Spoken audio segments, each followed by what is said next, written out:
샬롬, 거래의 기술 16번째. 과정이 얼마나 힘든 일이며 오랫동안 시간과 정력을 들이고도 그 결과를 예측하기조차 어렵다는 것을 알 수 있었다. 플레이보이의 휴 해프너는 맨해튼에 있는 플레이보이 클럽의 주류 판매 허가를 얻기 위해 20년 전에 뇌물을 제공했다는 소문이 나도는 바람에 카지노 사업 허가를 받지 못했다. 해프너는 뉴저지 주에서 열린 정문회에서 뇌물 제공 사실을 부분적으로 신하면서도 자신과 플레이보이사가 결코 그와 관련해 기소된 적은 없었다고 증언했다. 결국 그의 신청은 기각됐다. 해프너를 신문한 뉴저지주의 한 관리는 그 후에 카지노 관리위원회에 속한 상당수의 위원들이 그의 증언하는 태도를 문제 삼았다고 밝혔다. 나는 뉴저지주의 트렌턴에서 열린 정문회 석상에 그가 파이프 담배를 피우면서 실크 옷을 입고 금발 미인을 데리고 나온 것이 화근이었다고 생각했다. 카지노 사업 허가를 내리는 위원회의 결정은 매우 주관적인 것이므로 해프너가 그의 재치 있는 딸 크리스티를 데리고 나왔다면 아마 결과가 다르게 나왔을지 모를 일이었다. 해프너의 경우보다 훨씬 치명적일 수 있는 조직 범죄에 개입하고 있는 것으로 소문이 난 신청자들이 거뜬히 카지노 사업 허가를 받아낸 것만 봐도 등이 짐작할 수 있다. 시저스와 벨리가 그러한 경우에 속하지만 둘 다 별다른 문제없이 영업 허가를 취득했다. 카지노 사업 허가를 받는 전 과정을 지켜보면서 내가 느낄 수 있었던 것은 그 과정이 피를 말리는 듯한 초조함의 연속이라는 것이다. 신청자들이 영업 허가를 얻는 대신 최소한 한 사람을 소재양으로 삼아야 한다는 것이 규칙처럼 지켜지기도 했다. 시저스 월드의 경우 펄먼 형제들이 회사를 그만두어야 했고, 벨리의 경우 윌리엄 오드넬이 회사와 손을 끊어야 했다. 그러나知명도가 높은 그런 회사와는 달리 나는 속죄양으로 삼을 만한 사람조차 없는 실정이었다. 아무런 결함도 없는 나의 배경을 무기로 삼아 내보일 수밖에 없었다. 나를 대표할 변호사를 구하는 것이 급선무였다. 링 리버스 변호사가 변호사업계에서 평판이 높은 뉴하우스 패밀리 법률사무소의 추천을 받고 나에게 소개됐다. 닉을 만나본 뒤 그의 일솜씨가 상당하다는 것을 알게 됐다. 그는 당시 30세 가량 됐으나 보기에는 몇 살 아래로 보일 만큼 젊고 혈기왕성했다. 내가 닉을 처음 만났을 때 던진 말은 여보게 자네같이 젊어 보이는 변호사가 이렇게 엄청난 사업을 처리할 수 있겠나 하는 것이었다. 닉은 이 말에 자신 있는 목소리로 말했다. 트럼프씨, 내가 부르는 변호사 비용을 부담할 만한 사람으로서 당신만큼 젊은 고객을 만난 일이 결코 없었습니다. 닉과 나는 의기투합해 한 가지 전략을 세우는 데 합의했다. 우리는 카지노 허가를 받을 전망이 확실할 때까지는 어떤 건축 공사도 유보하기로 했다. 애틀랜틱 시티에서 카지노 호텔을 세운 사람들은 땅을 구하고 나면 바로 카지노 허가를 받는 일과 호텔 공사를 동시에 추진했다. 허가를 받는 일은 호텔 공사만큼 시간이 걸리는 게 보통이었으므로 카지노 호텔을 빨리 세우면 세울수록 그만큼 더 빨리 돈을 벌 수 있다는 것이었다. 마침내 카지노 사업 허가를 얻기만 한다면 이러한 논리는 한 채 오차도 없이 들어맞게 된다. 그러나 나는 달랐다. 허가를 받기까지 위험을 무릅쓰고 수백만 달러를 확실한 보장도 없는 공사에 투자할 수는 없는 일이었다. 또한 미리 공사를 착수함으로써 카지노 관리위원회와 협상 과정에서 끌려가는 입장에 놓이는 것은 원치 않았다. 일단 거액의 자금을 투자해 버리면 그들이 요구하는 어떤 일에든 반대하기가 어려워진다. 카지노 허가를 받기까지 공사를 연기할 경우 이미 취득한 호텔 부지에 대한 관리 비용이 더 들게 되고 카지노 사업이 더 늦어질 수밖에 없기는 하지만 참고 기다리는 게 유리하다는 생각을 굳혔다. 지금까지도 많은 사람들은 뉴저지 주에서 카지노 허락을 받는 일에 전력이나 더 쉬운 네바다 주를 투자지로 선정하고 있다. 내가 선택한 비장의 무게는 애틀랜틱 시티에서 새로운 카지노 호텔 공사를 전면 중단 상태에 놓이게 한다는 것이었다. 내가 알기로 뉴저지 주와 애틀랜틱 시티 관리들은 애틀랜틱 시티가 여전히 투자 여건이 좋은 곳이라는 평가를 받고 싶어 했다. 건축업자로서 나에 대한 평판이 확고했으므로 나는 뉴저지 주와 애틀랜틱 시티 관리들이 나의 카지노 호텔 사업 계획에 호의적일 것이라는 자신을 갖고 있었다. 누구에게든 애걸하는 처지에 놓이고 싶지 않았다. 최소한 나의 사업과 관련이 있는 모든 사람들과 동등한 입장에서 거래할 수 있기를 바랬다. 동생이 로버트가 나와 한 배를 타고 사업을 할 수 있도록 만들 작정이었다. 로버트는 나와는 달리 가문의 힘을 빌리지 않을 생각으로 대학을 졸업한 뒤 월가로 진출할 결심을 했다. 그는 기더 피바디에서 재무 법인을 설립했다.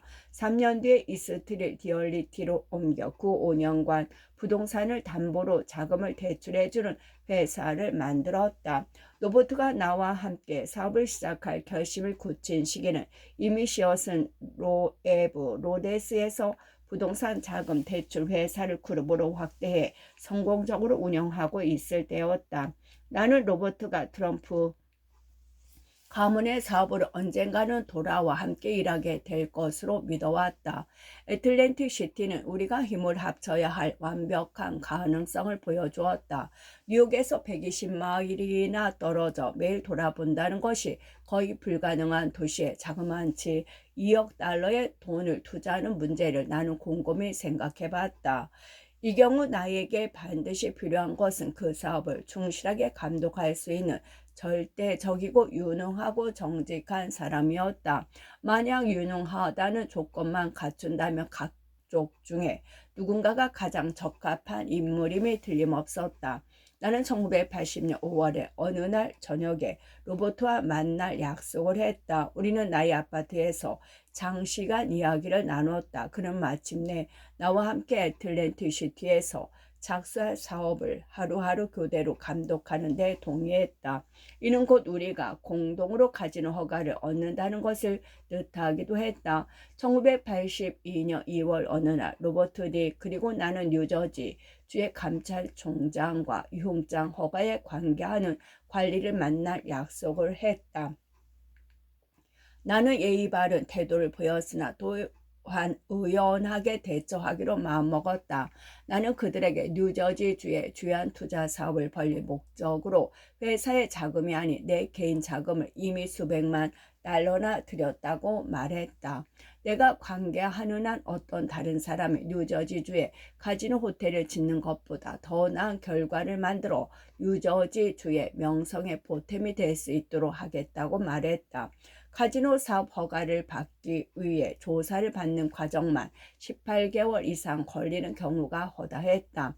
나는 이미 마련해둔 부지에 카지노 호텔을 세고 싶은 마음이 강렬하기는 하지만 만약 카지노 허가를 받는데 너무 많은 노력이 들거나 시간이 소요된다면 미련 없이 애틀랜틱 시티에 투자할 계획을 취소할 수도 있다는 입장을 확실히 밝혔다. 그리고 카지노 허가를 받는 결정이 내려질 때까지는 공사를 시작하거나 추가 투자를 하는 일은 결코 없을 것이라고 잘라 말했다. 뉴저지주의 검찰총장은 트럼프 씨, 당신은 뉴저지주에 관해 모르시는군요. 카지노 허가는 신속하게 진행될 수도 있습니다. 우리는 분명히 당신에게 카지노 허가를 내주지 않을 수도 있습니다. 내가 약속해 줄 수 있는 유일한 것은 만약 당신이 협조해 주기만 하면 가부간의 6개월 내에는 그 결과를 통보해 줄 수 있다는 것입니다. 라고 말했다. 그는 배석한 유흥장 허가에 관계하는 관리에게 그렇지 않느냐고 확인을 구했다. 그 관리는 최선을 다해 노력하더라도 1년은 걸릴 것이라고 말했다. 그 말을 듣자마자 나는 벌떡 일어나 만약 1년이 걸린다면 더 이야기하지 않겠습니다. 나는 충분히 협조할 준비가 돼 있으며 결과를 기다리며 손가락이나 반짝거리고 있는 일은 없을 것입니다. 라고 대답했다. 검찰총장과 그 관리는 동의하는 듯 머리를 끄덕였다. 약속한 기간은 6개월이며 그들이 이러한 약속을 지키기 위해 노력할 것이 분명해졌다.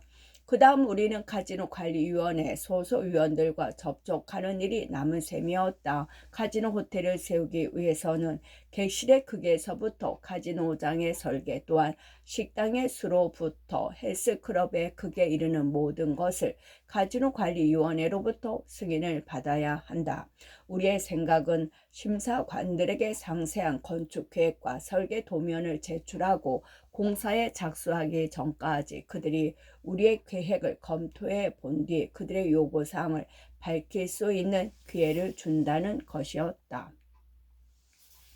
카지노 운영에 관한 경험만 있고 호텔 건축에 대해 경험이 없는 사업가들은 미리부터 이런 계획을 세우느라 골치 아픈 일은 없었을 것이다. 그러나 그들은 일단 카지노 호텔을 세워놓고 보려는 욕심에서 최종 승인을 받기도 전에 바로 공사에 들어가 낭패를 본 적이 적지 않았다. 심사관들은 이미 완공된 카지노 호텔의 방 크기가 작아서 곤란하다거나 슬롯 머신의 위치가 잘못 놓여 있다는 등 트집을 잡기 일쑤였다.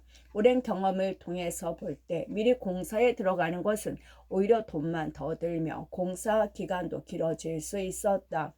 많은 심사관들과 관계 법규를 모두 충족시켜야 한다는 어려운 문제가 제기됐지만 우리는 전혀 관료적인 조직이 아니라는 이점이 있었다. 대부분의 대규모 사업체에서는 한 가지 문제에 대한 답을 구하는데 쓸데없이 많은 경로를 거쳐야 하는 비능률을 감수해야 한다. 그러나 우리 조직에서는 의문을 갖고 있는 사람은 나에게도 직접 오며 당장 해답을 구할 수 있었다. 바로 그 점이 내가 다른 경쟁자들보다 훨씬 신속하게 거래를 성공시킬 수 있었던 비결이었다. 카지노 허가와 관련한 조사가 끝난 것은 그들이 약속한 대로 거의 6개월 후인 1981년 10월경이었다. 조사 결과 로버트와 나는 아무런 문제가 없다는 통보를 받았다. 그들이 우리 둘의 명의로 카지노 사업 허가를 내준 것은 물론이었다. 그동안 우리는 건축 공사에 필요한 승인 절차를 차근차근 밟아가고 있었다. 애틀랜틱 시티로부터 얻은 건축 허가 가운데는 우리가 세울 카지노 호텔과 바로 옆에 붙어있는 컨벤션 센터 사이에 스카이웨이를 건설하는 것도 포함되어 있었다. 이것은 도로 위로 우리 호텔의 일부를 건설할 수 있는 결과가 되므로 땅을 덜 들이고도 애틀랜틱 시티 최대의 호텔을 지을 수 있다는 것을 뜻했다. 한 도로변에 있는 다른 호텔과는 달리 우리가 세울 호텔의 경우 방과 식당의 위치를 바다가 내려다 보이는 곳으로 배치하기로 결정했다. 이렇게 전망이 좋은 곳을 손님들이 찾아오지 않으면 오히려 이상한 생각이 들 정도였다. 두 번째 문제는 재정 문제를 어떻게 해결하느냐 하는 것이었다. 대부분의 은행들은 도박업에 투자하는 것은 좋지 않은 소문이 날 가능성이 많기 때문에 소문나지 않게 은밀하게 거래를 하는 경우가 많았다. 내가 부닥친 문제는 그와는 완전히 반대되는 것이었다. 은행에 대한 우리의 신용도는 매우 양호한 편이었지만 카지노 사업에 관한 한 우리는 전혀 거래 실적이 없는 신참이라는 것이 문제가 됐다. 그러나 나는 그런 점을 오히려 장점으로 만드는 데 해결책이 있을 것으로 생각했다. 나는 은행과 거래를 특기 위해 의무 속에 쌓인 경험 있는 카지노업자보다는 깨끗한 경력을 지닌 전망 있는 회사에 투자하는 것이 유리할 것이라는 말로 은행 관계자들을 설득하기 시작했다. 그리고 우리는 공인받고 있는 건축업자이기 때문에 어떤 카지노 운영업체보다 시간과 비용을 적게 들이고 공사를 완공할 수 있다는 점을 은행가들에게 납득시켰다. 카지노 호텔 등 도박업에 자금 대출을 잘 해주지 않은 것으로 유명한 은행 가운데 매뉴팩처 하노버가 있다. 그랜드 하얏트 호텔 공사를 할 때도 우리에게 자금 지원을 해준 적이 있는 이 은행은 하얏트 호텔 공사 시에 우리가 보여준 능력을 높이 산 때문인지 쾌히 자금 지원을 약속했다. 대출 조건은 별로 좋지 않았지만 불만을 늘어놓을 입장은 아니었다. 아무튼 자금 지원을 받게 된 것만으로도 행운으로 생각해야 했다. 1982년 3월 15일 나는 자금 자원 약속과 공사 관련 허가까지 모두 받은 상태에서 카지노관리위원회에 출도해 카지노 허가와 관련된 최종적인 청문회를 갖기 위해 뉴저지주의 트렌턴시로 떠났다. 까다롭기로 유명한 카지노관리위원회의 청문회는 보통 6주에서 길 경우 8주까지 계속되는 어려운 과정이었다. 나는 그날 오전 10시 15분경에 증언대에 섰다. 그리고 17분간 증언을 마친 뒤 정오가 채 못 돼서 관리위원회는 우리가 설립한 법인인 트럼프 플라자 회사에 대해서뿐 아니라 로버트와 나에게도 카지노 허가를 내준다는 결정을 만장일치로 채택했다. 드디어 목표는 한 곳으로 모아졌다. 그해 6월 어느 날 아침에 나는 마이클 로즈라고 자신을 소개한 사람의 전화를 받았다. 홀리데이의 회장인 로즈는 아주 쾌활한 목소리로 나를 만나기 위해 멤피스로 오겠다고 말했다. 나는 용건도 묻지 않고 쾌히 그와 만날 약속을 했다. 로즈 정도 되는 사람이라면 쓸데없이 만날 약속을 하지는 않을 것이 분명했다. 수화기를 내린 뒤 그는 최근 관심을 갖고 있는 사업 내용이 무엇인지 생각을 정리해봤다. 그는 내가 몇 년 전에 구입한 센트럴파크 남쪽 아메리카스가의 바비존 플라자 호텔을 사들일 계획을 갖고 연락했을 것이라고 짐작했다. 홀리데이인 그룹은 뉴욕시의 요층지에 있는 호텔을 사들이는데 혈안이 돼 있었다. 나는 뉴욕의 부동산 업계에 바비존을 적당한 가격에 넘길 의향이 있다는 말을 버티려 놓았으면 물론이었다. 그로부터 일주일 뒤 마이클 로즈가 나를 만나러 왔다. 로버트와 하비 프로먼이 우리와 함께 약속 장소로 갔다. 로즈는 키가 크고 잘생긴 데다 옷멜씨까지 훌륭한 흠잡을 데 없는 신사였다. 나는 단도직업적으로 바비존의 호텔로서 위치가 얼마나 훌륭한가 하는 것에서부터 세상 것에 이르기까지 입에 침이 마르도록 칭찬을 하며 이런 물건을 사러 온 로즈 역시 안목이 보통이 아니라고 말해주었다. 이런 말을 하면서 정말 나는 바비존 호텔을 팔고 싶지 않다는 기분이 들 정도였다. 거의 10분 동안 있는 말 없는 말을 다 해가며 바비존 호텔에 대한 칭찬을 늘어놓고 있는 동안 홀리데이인의 회장인 마이클 로즈는 한마디도 하지 않고 조용히 듣고만 있었다. 그는 마침내 약간 당황한 표정으로 도널드, 나는 당신의 말을 이해할 수 없습니다. 나는 바비존 플라자에는 전혀 관심이 없습니다. 내가 관심을 갖고 있는 것은 애틀랜틱시에서 당신이 계획하고 있는 카지노 호텔에 동업자로 참가하는 것입니다. 내가 여기 온 것도 그 때문이죠. 라고 말했다. 나는 임기응변에 소질이 있다고 자부해왔다. 나는 카지노 호텔 사업에 관련해 동업자를 구할 생각은 전혀 해본 일이 없었다. 그러나 당장 화제를 받고 그동안 구상해온 사업 계획에 관해 아까와 마찬가지로 열변을 토하기 시작했다. 해안도로변의 적적지를 확보한 것, 카지노 사업 허가를 이미 받아낸 것, 카지노 호텔의 설비를 최고품으로 설계한 것 등을 상세하게 설명하면서 앞으로 2년 내에 바로 영업에 들어갈 수 있다고 힘줘 말했다. 홀리데이인 그룹과 합작이 가능한 경우 두 가지 면에서 이점이 있을 수 있었다. 첫째, 그 회사는 카지노 사업에 관해 많은 경험을 갖고 있었다. 둘째, 그들은 독자적으로 카지노 호텔을 세울 수 있는 재정 능력을 보유하고 있었다. 그러나 로즈가 카지노 호텔 사업에 동업자로 가담하려는 근본적인 이유가 무엇인지는 정확히 파악되지 않았다. 홀리데이는 애틀랜틱 시티 마리나 하라즈란 유명한 카지노를 갖고 있었다. 물론 그들은 해안 도로변에 카지노 호텔을 세울 계획을 갖고 있었으며 이미 엄청난 돈을 들여 부지까지 마련해 놓고 있었다. 내가 궁금하게 생각했던 점은 그들이 과연 어느 곳에 호텔을 세우느냐 하는 문제에 관한 것뿐이었다.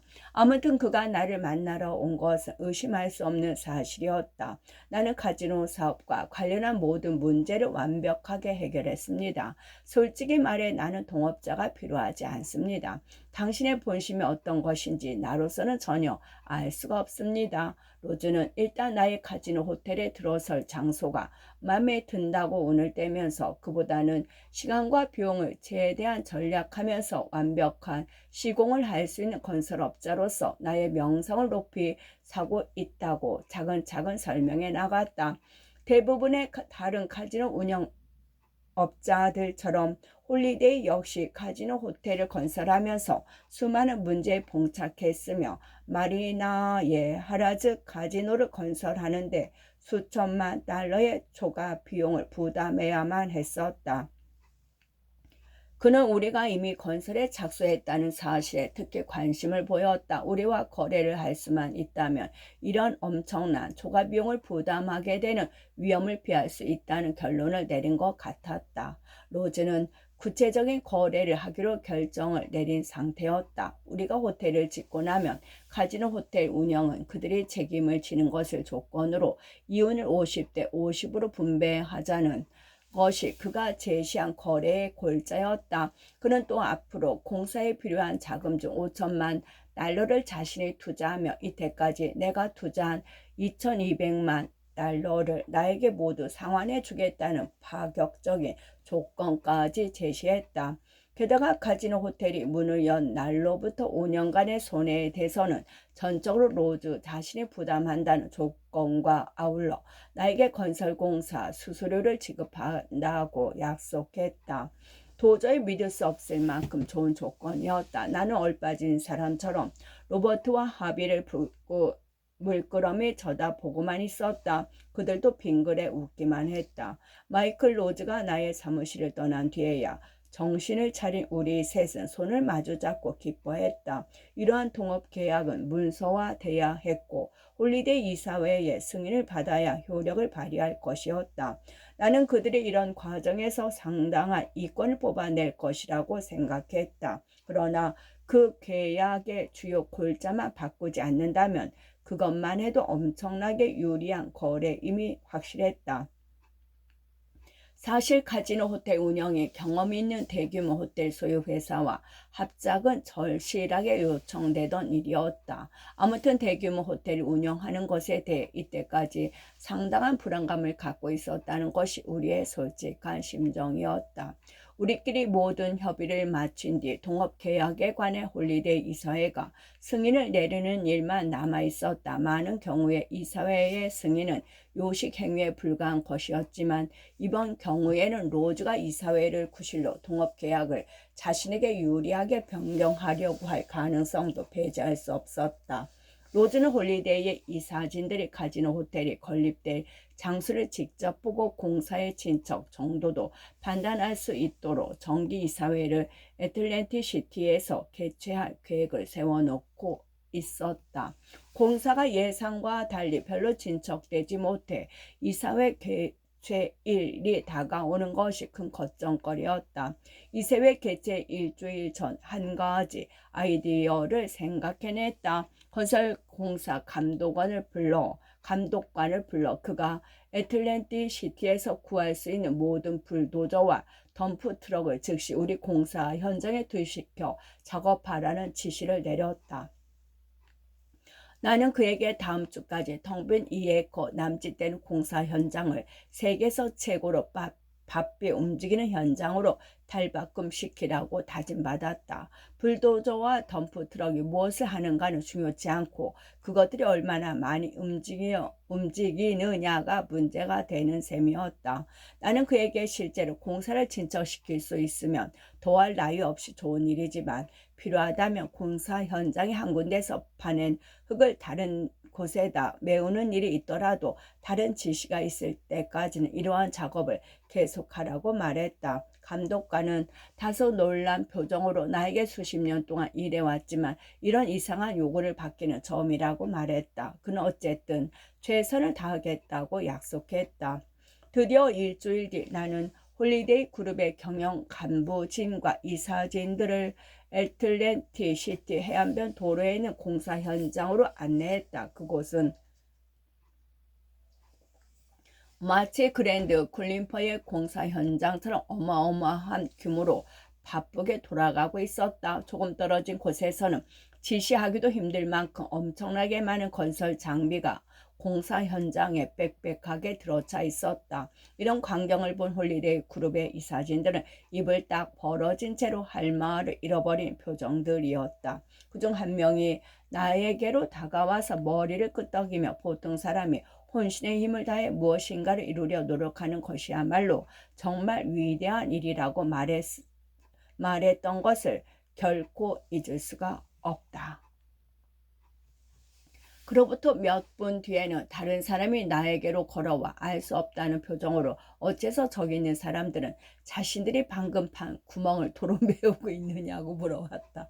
대답하기 곤란한 질문이기는 했으나 다행히 의심하는 표정이라기보다는 오히려 신기하다는 쪽이었다. 어쨌든 그들은 그것만이 최선의 선택이라고 확인한 채로 공사 현장을 떠났다. 3주일 뒤 1982년 6월 30일 우리는 통업계약을 최종적으로 체결했다. 공사에 소용될 예산은 모두 2억 2천만 달러였다. 그 가운데 5천만 달러는 홀리데이 측이 직접 부담하고 1억 7천만 달러는 그들이 보증을 서는 조건하에 융자받는 자금으로 충당할 예정이었다. 우리는 1984년 5월에 완공한다는 목표를 세웠다. 나는 얼마나 조심스럽게 공사를 추진해 나가느냐에 따라 얼마든지 비용을 절약하면서도 공사를 앞당겨 끝낼 수 있다는 확신을 가질 수 있었다. 비용을 절약할 수 있는 한 가지 방책은 기술 감리를 통해서 얻을 수 있었다. 가령 건축업자가 문 한 짝을 다는데 4개의 경첩이 필요하다고 말한다. 그러면 신뢰할 수 있는 기술자에게 그것을 검토해보라고 맡겨주면 대개 2-3개의 경첩을 이용해도 충분히 튼튼한 문을 달 수 있다는 것을 발견하게 된다. 그러면 한 개의 $10짜리 경첩을 모두 2,000짝의 문에서 한 개씩만 전략해도 $2만 전략하는 셈이다. 게다가 냉난방을 위한 파이프 설치 작업과 전기 설비를 하는데도 완벽한 기술 감리를 통해 6개월이나 빨리 공사에 착수할 수 있는 이점도 있었다. 우리가 비용을 절약할 수 있었던 두 번째 방법은 정교한 완성 계획을 미리 작성해 놓아 하청업자들의 일의 종류에 따라 적당한 도급액을 매길 수 있도록 한 것이었다. 불안한 계획으로 작업을 시작했을 경우 약사 빠른 하청업자들 가운데는 일단 싼 값으로 하청을 따놓은 뒤 준공 작업이 시작되면서 공사를 착수했을 때 예상하지 못한 변화가 생기면 이것을 구실로 단단히 한몫 잡으려 드는 경우가 있었다. 그리고 1982년 봄에는